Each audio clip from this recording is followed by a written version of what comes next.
സാന്ത്വനത്തിൻ്റെ നാളത്തെ എപ്പിസോഡിൻ്റെ പ്രൊമോ റിവ്യൂയിലേക്ക് എല്ലാവർക്കും സ്വാഗതം. അങ്ങനെ ഗോമതി ബാലനെ വിളിച്ചിട്ട് ആര്യനെ വിളിക്കാൻ പറഞ്ഞ് നിർബന്ധിക്കും. എന്നെ പറഞ്ഞു ഞാൻ വിളിച്ചാൽ അവൻ വരുമോ എന്നറിയില്ല, പക്ഷേ ഞാൻ വിളിച്ചിട്ട് അവൻ വരികയില്ല, ഞാനും വിളിക്കില്ല എന്ന് പറഞ്ഞ് ബാലൻ ദേഷ്യപ്പെട്ട് ഫോൺ വയ്ക്കും. പിന്നീട് ഗോമതി വിളിച്ച് കാര്യങ്ങൾ പറയുമെങ്കിലും കൂടി ബാലൻ പോകുന്നില്ല. പിന്നെ കാണിക്കുന്നത് മീനാക്ഷിനെയാണ്. മീനാക്ഷിയുടെ ഓഫീസിൽ ഫയൽ കാണാത്തതിൻ്റെ പേരിൽ മീനാക്ഷിക്ക് സസ്പെൻഷൻ അങ്ങനെയുള്ള കാര്യങ്ങളൊക്കെ ആയി വരുന്നുണ്ട്. മീനാക്ഷി വിഷമിച്ച് നിൽക്കുന്നുണ്ട്. പിന്നീട് മീനാക്ഷിയുടെ ഓഫീസിൽ സംഭവിച്ച കാര്യങ്ങളൊക്കെ അച്യുതവർമ്മ വീട്ടിൽ വന്നു കഴിഞ്ഞിട്ട് മോനോടും ഭാര്യയോടൊക്കെ പറയുന്നത് മറഞ്ഞു നിന്ന് നന്ദിനി കേൾക്കുന്നുണ്ട്. മീനാക്ഷിനെ ഉപദ്രവിച്ച കാര്യമൊക്കെ ഇനി പറയുന്നത്. അതുപോലെ തന്നെ ആര്യനെയും മിത്രനെയും കൂട്ടുകാരികളുടെയും കൂടെ കാണിക്കുന്നുണ്ട്. മിഥുൻ്റെ എന്തോ പ്രശ്നം അവിടെ വന്നിട്ടുണ്ട്.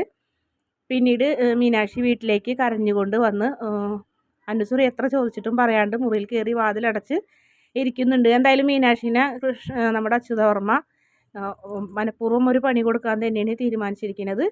അതിനുശേഷം വീണ്ടും മിത്രനെയൊക്കെ കാണിക്കുന്നത്. മിത്രയും മാര്യനൊക്കെ വല്ലാത്ത വിഷമത്തിലായി നിൽക്കുന്ന ഒരു ഭാഗം കൂടി കാണിക്കുന്നുണ്ട്. വീഡിയോ ഇഷ്ടപ്പെട്ട ചാനലൊന്ന് സബ്സ്ക്രൈബ് ചെയ്യണേ.